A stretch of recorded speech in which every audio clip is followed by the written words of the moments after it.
আমাদেরকে সৃষ্টি করেছেন কে? একটু জোরে বলেন, আমাদেরকে কে সৃষ্টি করেছেন? আল্লাহ। আমরা আল্লাহর গোলাম। আল্লাহ আমাদেরকে সৃষ্টি করেছে। আমরা শুধু গোলাম নয়, আল্লাহর গোলামের ঘরের গোলাম। কথা বলেন না?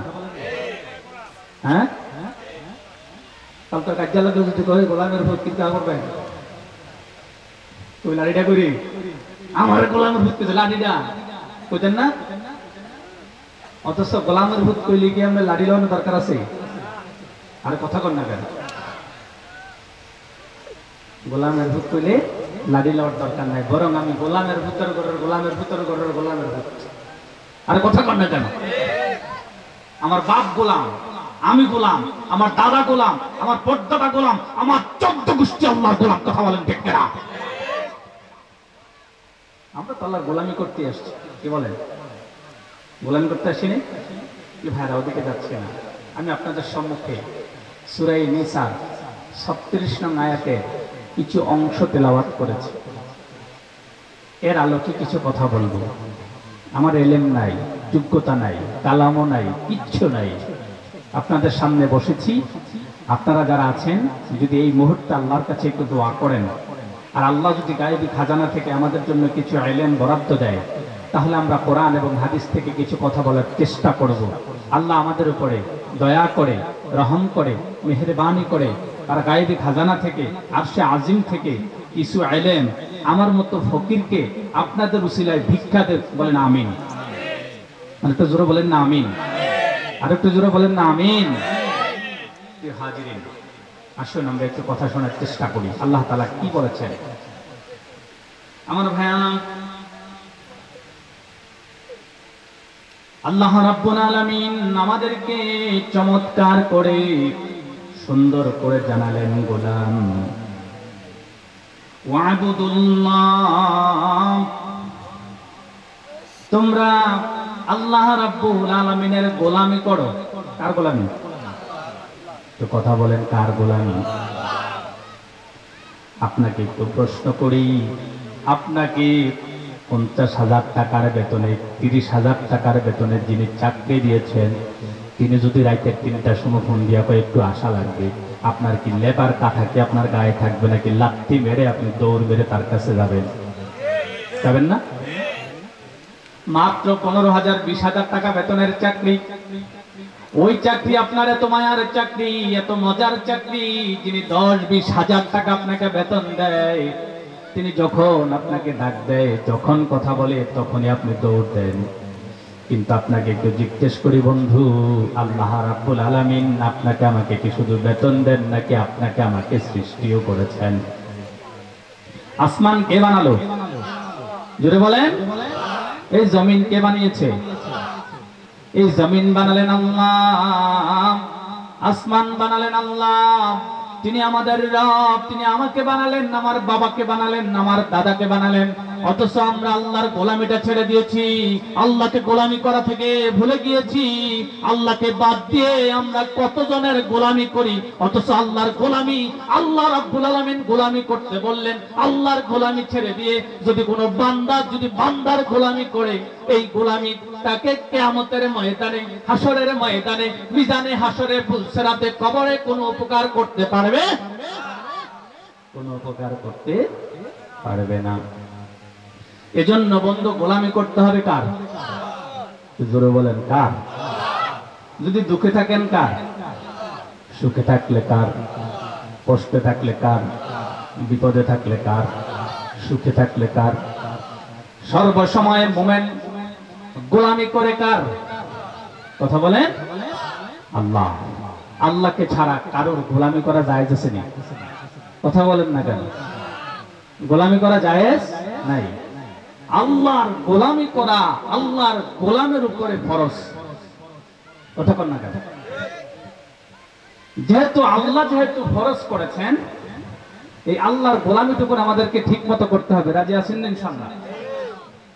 আমার ভাইরা, আল্লাহ রাব্বুল আলামিনের গোলামি শুধু আমাদেরকে করতে বলেছেন, যদি বান্দা গোলামিটুকুন করে তাহলে ওই বান্দার জন্য আল্লাহ রাব্বুল আলামিনের পক্ষ থেকে সুসংবাদ আসে না নাই? আল্লাহ রাব্বুল আলামিন নিজেই বললেন, গোলাম তুমি যদি তোমার রবের গোলামিটা ঠিকভাবে করতে পারো তাহলে আমি আল্লাহ রাব্বুল আলামিন তোমাদের জন্য সুসংবাদ দিলাম। দুনিয়াতে তুমি আমার গোলামি করবা আর হাসরের ময়দানে আমি তোমাকে জান্নাতের ভিতরে ঢুকায়ে তোমাকে আমি জান্নাতের নিয়ামত দিয়ে ধন্য করে দিব। আল্লাহু আকবার। আমরা তো এখন কতজনের গোলামি যে করি, কি বলেন, করি না?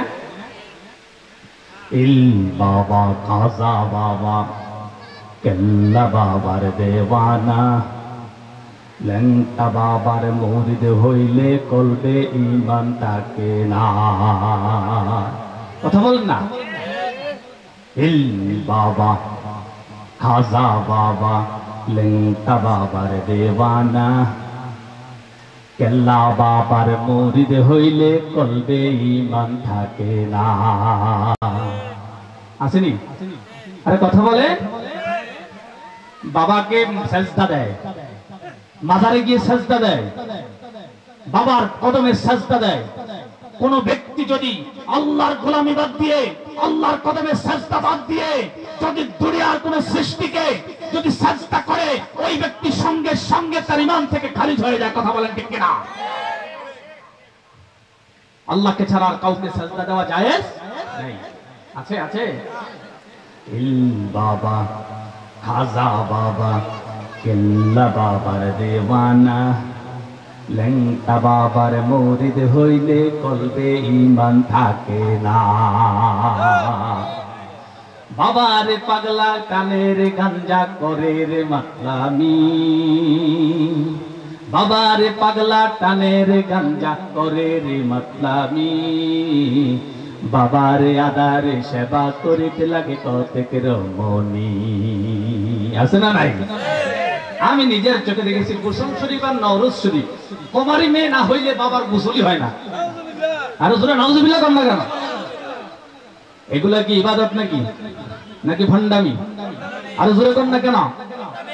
এগুলো হলো, যদি কোনো ব্যক্তি যদি এই কাজগুলো করে তাহলে বুঝতে হবে ওই ব্যক্তির ঈমান নামক দৌলত আল্লাহ তাআলা তার পক্ষ থেকে কেড়ে নিয়েছেন। অথচ আল্লাহ রাব্বুল আলামিন ঘোষণা করলেন, ও গোলামেরা জেনে রাখো, জেনে রাখো, আমি আল্লাহ তোমার কলবের ভিতরে, তোমার হৃদয়ের ভিতরে আমি ঈমানের প্রতি ভালোবাসা সৃষ্টি করে দিয়েছি। হাব্বাবা ইলাইকুমুল ঈমান। আল্লাহ রাব্বুল আলামিন নিজেই বললেন, আমি কিন্তু তোমাদের অন্তরের ভিতরে, তোমাদের দিলের ভিতরে ঈমানের জন্য প্রেম, ভালোবাসা, মহাব্বত, আন্তরিকতা পয়দা করে দিয়েছি। আল্লাহু আকবার।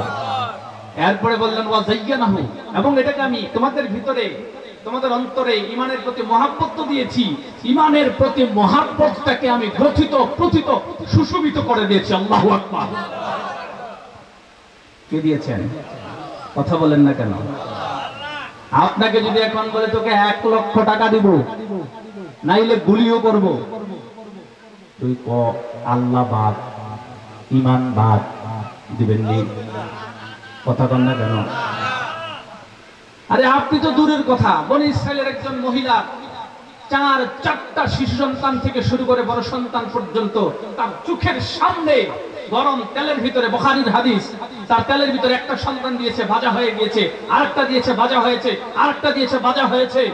শেষবারের মতো বলছে, মহিলা তুমি যদি এখনো পর্যন্ত ঈমান ছেড়ে না দাও, তুমি যদি তোমার রবকে ভুলে না যাও, তাহলে তোমার সন্তানকেও দেব, তোমাকেও আগুনের ভিতরে জ্বালিয়ে পুড়িয়ে তোমাকে ভাজা করে ফেলবো।